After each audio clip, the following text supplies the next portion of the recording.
विश्वास को अंधविश्वास का नाम दे दिया, पूजा को ढोंग बता दिया, श्रद्धा को एक ढकोसला कह दिया और हम कब में उन लोगों के दिलों को दुख पहुंचा गए अपने घमंड में और अपने ईगो में और अपनी ज्यादा जानकारी में, जो लोग शायद ऊपर वाले से जुड़ रहे थे या ईश्वर से जुड़ रहे होते हैं। दोस्तों, इस बात को यहीं पर खत्म करते हैं, लेकिन सोचने पर यह बात मजबूर कर देती है कि हम कौन सी दिशा में काम कर रहे हैं और हम कौन सी दिशा में जाकर अपने रुख को मोड़ रहे हैं। क्योंकि अरे, हम तो पहले ही अच्छे थे, कम से कम हमारे प्रभु से हमारा दिल तो लगा हुआ था, हमारी एक श्रद्धा तो जुड़ी हुई थी। लेकिन जब पढ़ते हैं और पढ़ाई की तरफ जाते हैं, पढ़ाई बुरी चीज नहीं है। पढ़ाई किस लिए होती है? पढ़ाई ज्ञान के लिए होती है। पढ़ाई आपको बताती है कि समाज किस ओर जा रहा है, हमारे आसपास की चीजों में क्या खासियत है। लेकिन वो पढ़ाई किस काम की जो पढ़ाई आपको बिल्कुल बहरा और गूंगा और अंधा बना दे। दोस्तों, इस बात पर थोड़ी सी नोटिस कीजिए। पढ़ो, सब कुछ जानो, लेकिन अपने आप को कभी भी मत भूलो। अपने अहंकार में ये मत भूलो कि तुम क्या हो और किसके तुम अंश हो, किसकी वजह से तुम इस धरती पर आए हो। हम पुनर्जन्म की वीडियो बनाते हैं, समय समय पर लाते रहते हैं। कुछ लोगों के कमेंट आते हैं कि आप केवल हरियाणा की ही घटना लेकर आती हो और वहीं पर पुनर्जन्म होता है। नहीं, ऐसी बात नहीं है। हमारी कुछ कहानियां, कुछ ऐसी सत्यता पर रखी हुई घटनाएं हैं जो विदेश में भी होती हैं। विदेश के लोग भी पुनर्जन्म लेते हैं। और आज की एक ऐसी स्टोरी हम आप लोगों के सामने लेकर आए हैं, जिस स्टोरी ने सभी को हिलाकर रख दिया और अभी ये बच्ची और हमारे और आपके बीच में बहुत अच्छे से जिंदगी जी रही है। ये लड़की जो अमेरिका की है और इसने जन्म लिया है हमारे भारत में, और भारत में आकर ये लड़की हिंदी नहीं बोलती है। इसकी भाषा इसके माँ बाप की ही समझ में नहीं आती है, इसकी परिवार वालों की ही समझ में नहीं आती है। बहुत ही इंटरेस्टिंग है और बहुत ज्यादा आप लोगों को सीख देकर जाएगी और आप लोगों को एक ज्ञान देगी। जो लोग कहते हैं ना कि पुनर्जन्म नहीं होता, ये सब ढोंग है, सब ढकोसले हैं। तो आप उस गांव में जा सकते हैं और उस बच्ची से बात भी कर सकते हैं। वो बच्ची बहुत अच्छे से हमारे और आपके बीच में रह रही है। तो चलिए, आपको घटना की तरफ लेकर चलते हैं, कहानी की तरफ लेकर चलते हैं, क्योंकि इसको कहानी का ही नाम दिया जाएगा। और इसकी शुरुआत होती है बीकानेर से। बीकानेर में एक सिंथल नाम का गांव है। उस गांव में एक परिवार है। परिवार में एक महिला है। महिला के 2 बच्चे हैं, एक लड़की है और एक लड़का है। लड़की, ये परिवार बिजनेस करने के सिलसिले से बेंगलुरु में अपना काम सेटअप करता है, काम करता है। लेकिन 2020 आती है और 2020 में जो कुछ हुआ था वो आप सभी लोगों को पता होता है। यहाँ पर इस घर की जो महिला होती है वो भी अपने पति के साथ बेंगलुरु में होती है, अपने बेटे के साथ, और वहां पर इसको एक बेटी होती है 2020 में। 2020 में बेटी होती है। उसके बाद जब कोरोना चलता है तो ये पूरा परिवार अपने परिवार के साथ और इस सिंथल गांव में आ जाता है, जो कि बीकानेर में पड़ता है, और यहाँ पर आकर अपनी बेटी की परवरिश करने लगता है और अपने बेटे की भी परवरिश कर रहे थे। लड़का काफी बड़ा होता है, लड़की अभी 2 या 3 महीने की होती है। जिंदगी धीरे धीरे आगे चलती रहती है। अब ये लड़की 12 महीने की हो जाती है, 12 से 13वें महीने में चलती है, जिस उम्र में बच्चा बोलने लायक होता है। तो ये लड़की जब से पैदा हुई है और जब से ये चलने लगी है, क्योंकि कभी कभी बच्चे नॉर्मली ही 10 महीने के, 9 महीने के बच्चे थोड़े थोड़े पग भरने लगते हैं। ये सभी माएँ समझती हैं, मुझे बताने की कोई जरूरत नहीं है, क्योंकि हमने पिछली बार एक वीडियो बनाई थी जिसमें किसी ने हम पे कमेंट किया था कि 12 महीने का बच्चा चल कैसे सकता है। तो मेरी बहन बखूबी जानती हैं कि 12 महीने का बच्चा चल सकता है। कोई कमेंट करके उनके शायद उन्हें बता सके। और आप लोगों से जानना चाहती हूँ, क्या 12 महीने का बच्चा चल नहीं सकता? यहाँ पर जब वो लड़की 12 से 13 महीने की होती है, जब उसने पग भरे थे, हाँ हम पग पर थे, तो वो लड़की बहुत गंदगी से दूर रहा करती है और बहुत सारी चीजें ऐसी किया करती जो घर वालों की समझ में नहीं आते हैं।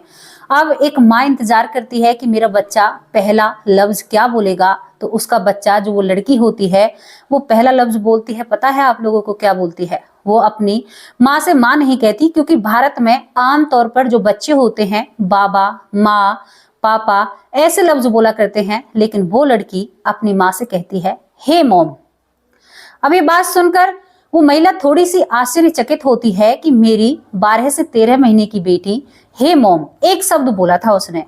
वो पिता से पिता नहीं कहती है। जब भी बोलती है, बहुत कहते आप समझते हो बच्चे से कैसे बुलवाते हैं कि बोलो बेटा पापा, तो वो पापा नहीं कहती, डैड। ये शब्द उसके होते हैं। तो घर वाले थोड़े आश्चर्य करते हैं, लेकिन कोई भी इस बात पर ज्यादा ध्यान नहीं देता। लड़की जब और शब्द बोलती है तो भाई से भी वो भाई नहीं कहती है। हमारे यहाँ पर तो भाई कहते हैं और गुजरात में तो मोटा भाई, बड़ा भाई ऐसे शब्दों का यूज करते हैं। लेकिन वो लड़की को इन चीजों से फर्क नहीं पड़ता है और वो लड़की सभी के नाम, दादी दादा के नाम, बाबा माँ नहीं बोला करती, ग्रैंडपा, ग्रैंड माँ, मतलब इन शब्दों का वो उच्चारण करती है। वो जितना बोलती जा रही थी, घर वाले उतने ही एक दुविधा में फंसे हुए थे कि हमारी बच्ची क्या कर रही है, लेकिन उनके पास इन बातों का कोई समाधान नहीं होता है। वो थोड़ी सी और बड़ी होती है, धीरे धीरे बड़ी हो रही थी, उसकी हरकतें दिन पर दिन बढ़ती जाती हैं और वो अपनी इंग्लिश को बढ़ाने लगती है। परिवार इस समस्या में था कि हमारे घर में तो ना ही तो कोई इंग्लिश का बोलता है, कोई भी परिवार में सब एक नॉर्मल भाषा में बात करते हैं, लेकिन ये लड़की जब से इसने शब्दों को बोलना सीखा है, ये एक भी वर्ड हिंदी में नहीं बोलती है। ये परिवार बहुत हैरान होता है, लेकिन उस लड़की की सारी बातों को परिवार सुन रहा था और उसके कहे अनुसार चल रहा होता है। अब ये लड़की 2 साल की हो जाती है, 2 से 2.5 साल की हो जाती है और इसकी इंग्लिश अब जोर पकड़ने लगती है। कुछ सामान मांगती है तो माँ की समझ में नहीं आता है, क्योंकि इंग्लिश में सामान मांगती है। यहाँ पर अब ये लड़की कुछ कहती है कि तुम लोग तो डाइट अच्छी नहीं खाते, इंग्लिश में कहती है अपनी माँ से। इसका भाई है जो स्कूल जाता है, वो थोड़ी सी इसकी भाषा को पकड़ लेता है, क्योंकि वो बच्चा बहुत इंटेलिजेंट है, वो स्कूल जाता है तो वो अपनी बहन की भाषा को समझ जाता है।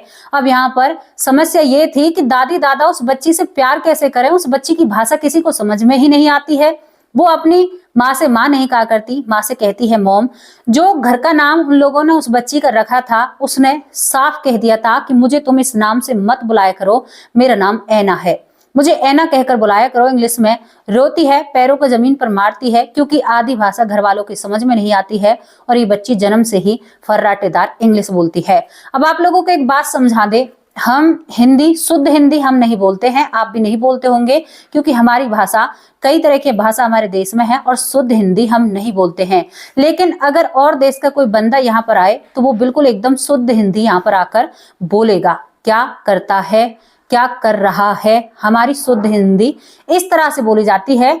लेकिन हम कभी भी आपको देखते हैं क्या कर रही है, क्या कर रहा है, मतलब हम उसको तोड़ मोड़ कर, क्योंकि ये हमारी आम भाषा है तो हम इसको अपने हिसाब से चलाते हैं। उसी तरह जो अंग्रेज होते हैं, मतलब दूसरे देशों के लोग होते हैं, वो कभी शुद्ध इंग्लिश नहीं बोलते, शुद्ध इंग्लिश हम बोलते हैं वहां पर जाकर।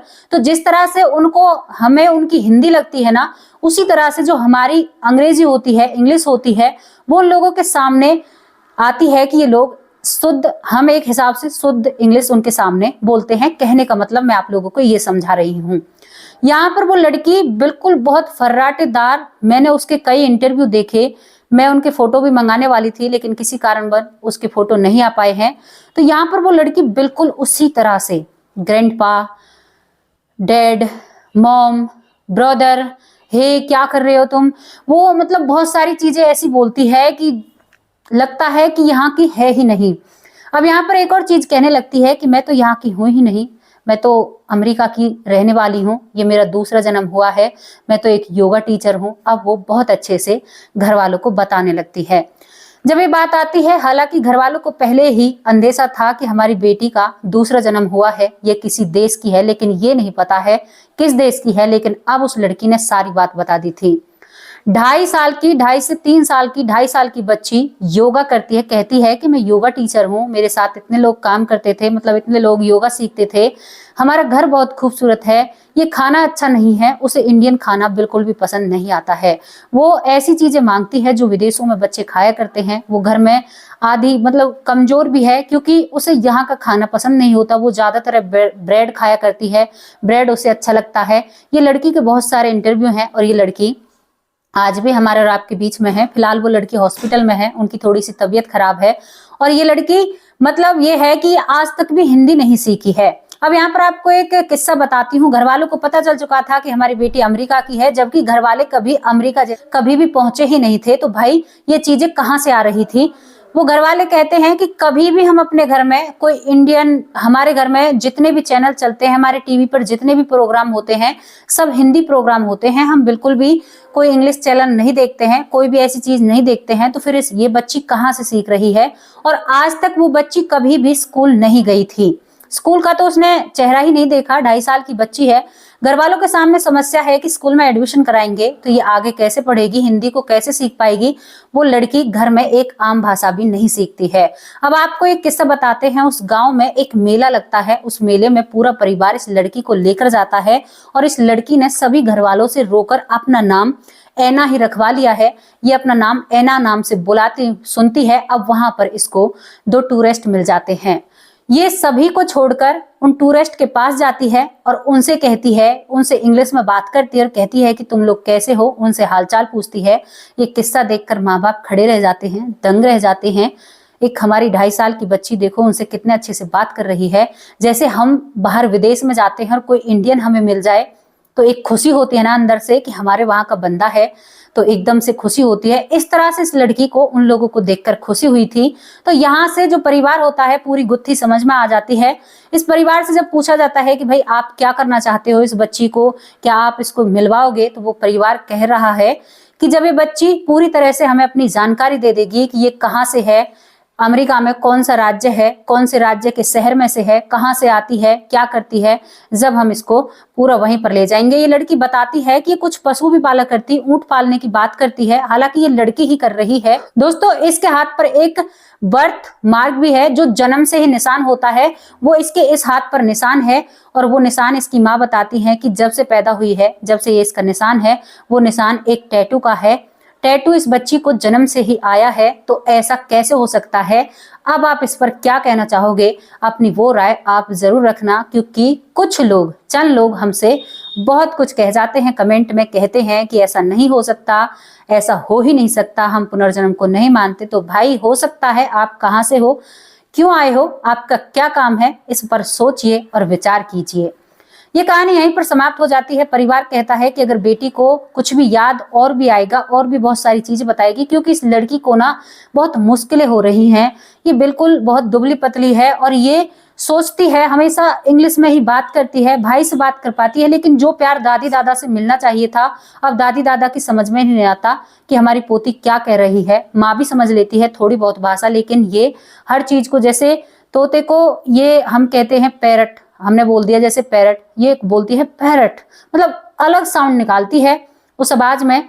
दोस्तों घटना यहीं पर समाप्त हो जाती है कहानी। देखते हैं आगे माँ बाप आगे उस बच्ची को उसके पुराने माँ बाप से मिलाएंगे या नहीं मिलाएंगे, क्योंकि ये बार बार कहती है कि आप लोग मेरे मॉम डैड नहीं हो, मेरे मॉम डैड अमेरिका में रहते हैं और वो मुझसे बहुत प्यार करते हैं। अपने मॉम डैड का नाम तक अब परिवार को बताने लगी है और ये कभी भी मम्मी पापा अपने माँ बाप को नहीं बुलाती है, केवल मॉम डैड, ग्रैंड दादा, ग्रैंड माँ, ब्रदर, ये सारी चीजें इसकी चलती रहती हैं। पूरे दिन धर्राटे से इंग्लिश में बात करती है, तब कि ये स्कूल नहीं गई है।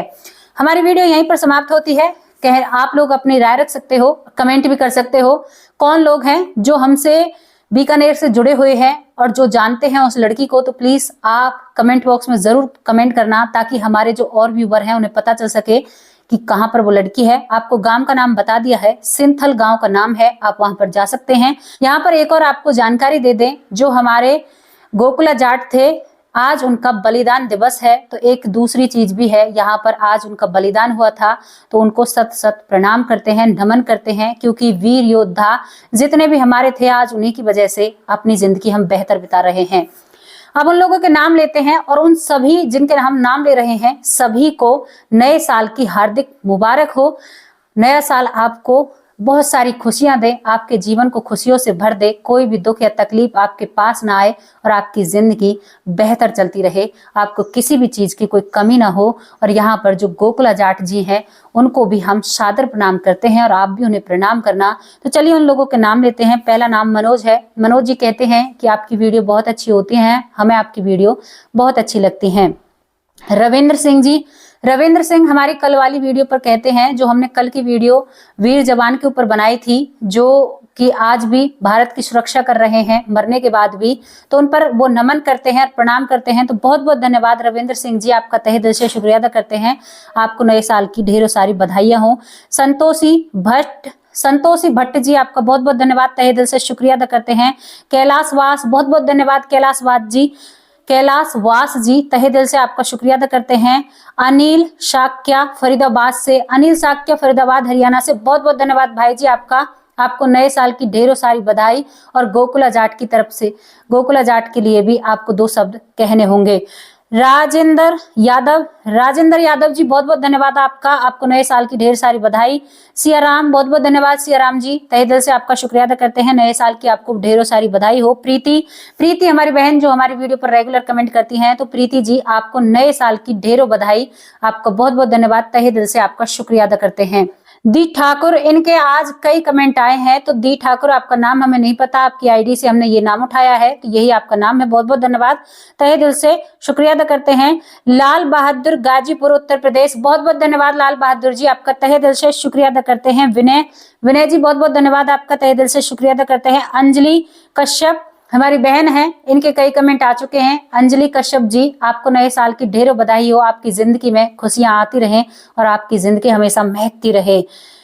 सचिन कुमार दुबई से, हाँ हमारे ये भाई हैं जो दुबई से हमें देखते हैं, 2 भाई हैं हमारे जो दुबई से देखते हैं, एक और दूसरे भाई हैं अब्बास खान, बहुत बहुत धन्यवाद भाई जी आपका। सचिन कुमार दुबई से जी, तहे दिल से आपसे शुक्रिया अदा करते हैं और आपको हमारी तरफ से नए साल की ढेरों सारी बधाई हो। आपकी जिंदगी, आपका परिवार और आप हमेशा खुशियां बांटते रहें और आपके जीवन में कोई भी कमी नहीं आए।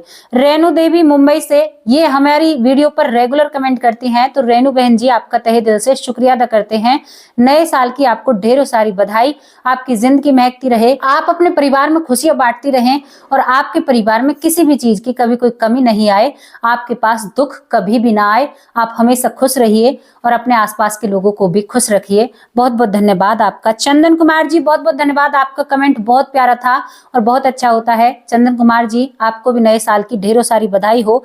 शकुंतला बहन जी, आपका तहे दिल से शुक्रिया अदा करते हैं, नए साल के दिन आपको हमें अपना आशीर्वाद देना होगा और हम चाहते हैं, कामना करते हैं कि ऊपर वाले आप पर हमेशा अपनी मेहर बनाए रखें, आपको कभी किसी चीज की कोई कमी ना हो, कभी भी आपके दुख समीप ना आए।